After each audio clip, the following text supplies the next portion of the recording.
Assalamualaikum dan salam sejahtera. Nama saya Lydia binti Sabun, nombor matrik 262036.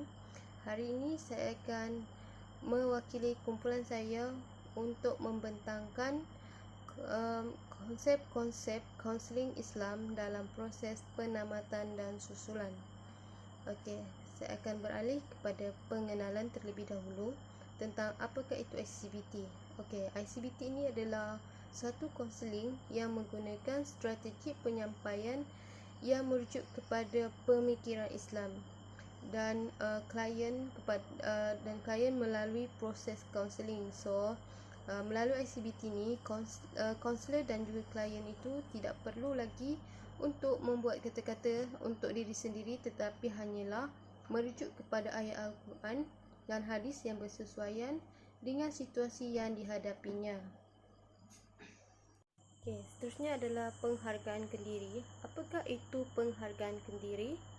Okey, menurut Muhammad Mansur dan Siti Nordina pada tahun 1998 mengatakan bahawa satu penghargaan kendiri di mana seseorang individu itu merasa yakin kepada dirinya sebagai individu yang bernilai penting dan boleh memberi hasil yang berharga. Okey, menurut Duffy, Shaw, Scott dan Temper tahun 2006 pula mengatakan penghargaan kendiri adalah satu penilaian peribadi terhadap dirinya sendiri. Okey, seterusnya kita beralih kepada peringkat penamatan dan susulan. Okey, terdapat dua peringkat di dalam penamatan dan susulan. So, saya akan dibagi kepada dua jenis aktiviti yang saya akan huraikan dengan lebih lengkap. Okey, pertama adalah aktiviti Aku Tahu Kekuatanku. Okey, daripada aktiviti ini terdapat beberapa objektif yang saya akan huraikan terlebih dahulu. Pertama ialah memberi maklum balas terhadap pengembangan diri sendiri dan mengetahui tahap penerimaan diri sendiri. Ketiga, dapat menyenaraikan kekuatan diri sendiri. Keempat, memberi kesedaran tentang diri sendiri dari sudut Islam. Okey, seterusnya saya akan terangkan tentang langkah-langkah, tapi langkah-langkah dia agak panjang, so saya akan ringkaskan sahaja. Okey, langkah-langkah yang pertama semestinya akan dimulakan dengan bacaan Al-Fatihah dulu. Selepas tu, kaunselor akan memberikan penerangan sedikit tentang aktiviti yang akan dilakukan kepada klien.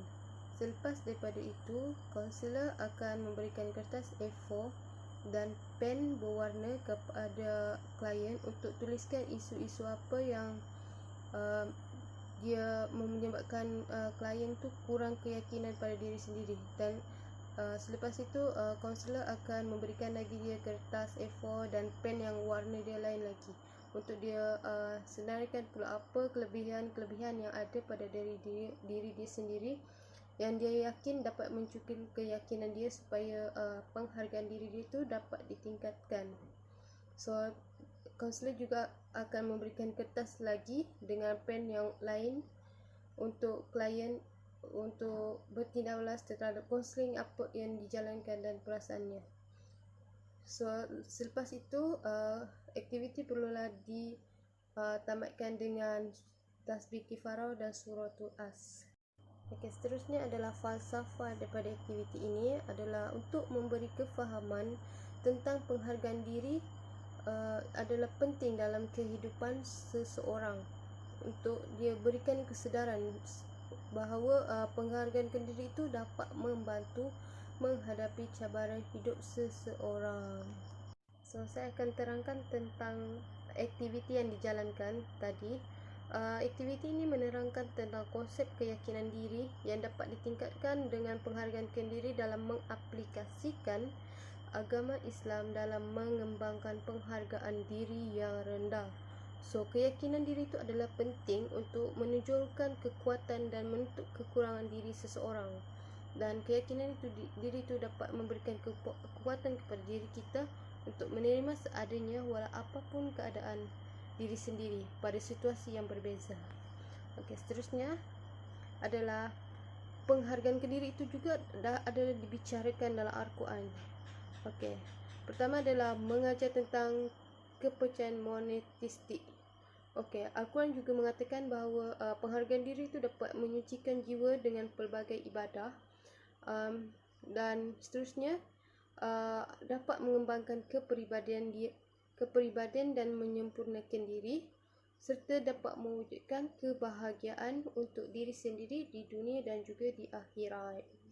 Okey, seterusnya adalah aplikasi agama. Okey, terdapat banyak sebenarnya ayat Al-Quran yang boleh kita ambil tentang penghargaan diri sendiri.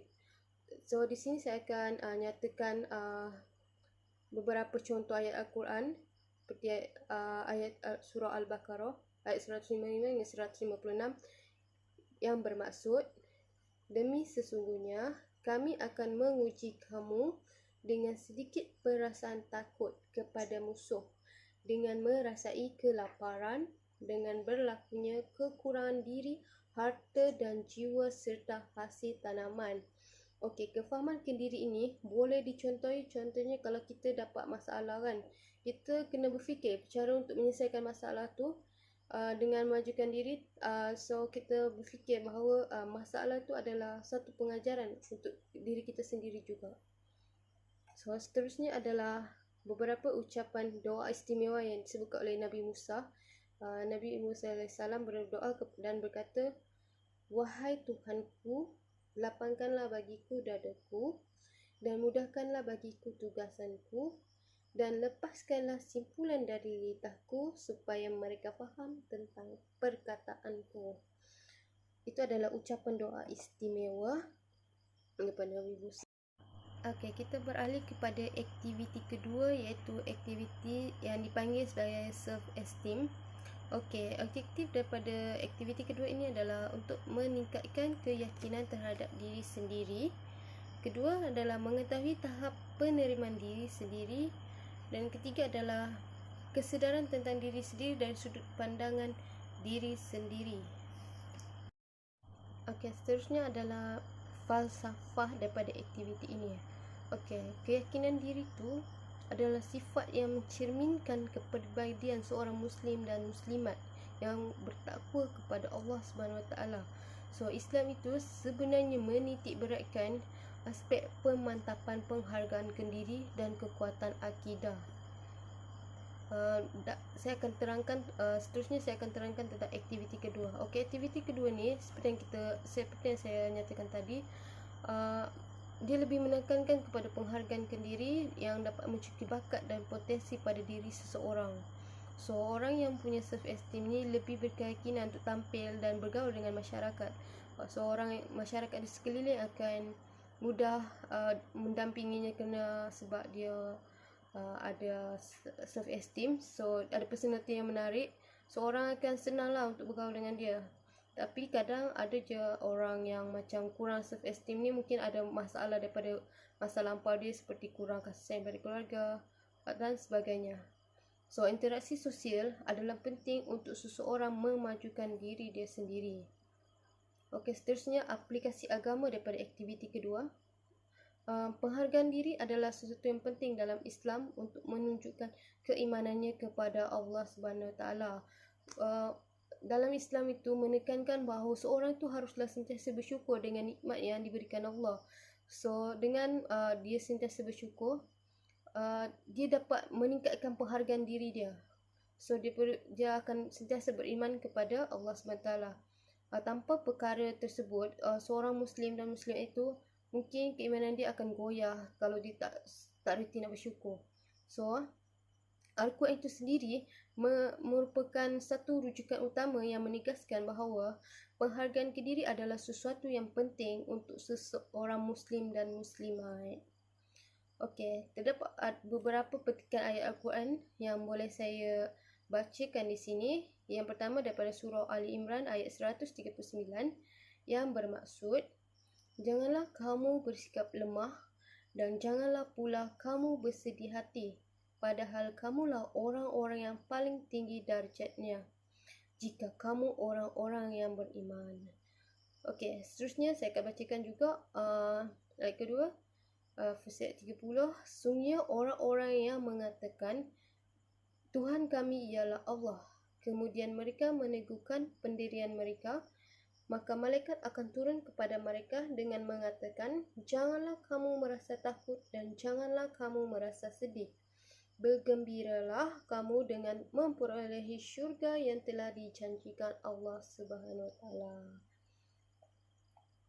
Okey, seterusnya adalah kesimpulan daripada pembentangan ini.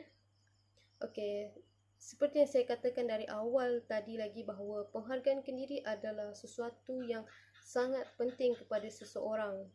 Okay, penghargaan kendiri adalah satu tanggapan dan kepercayaan yang wujud dari diri seorang dari sejak kecil lagi. So, penghargaan kendiri ini juga boleh dilakukan dengan sentiasa bersyukur dengan nikmat Allah dan sentiasa beriman kepada Allah, kerana Allah akan sentiasa merahmati manusia yang sentiasa bersyukur atas segala nikmatnya. Maksudnya di sini adalah, so itu sajalah daripada saya. Sekian dan terima kasih.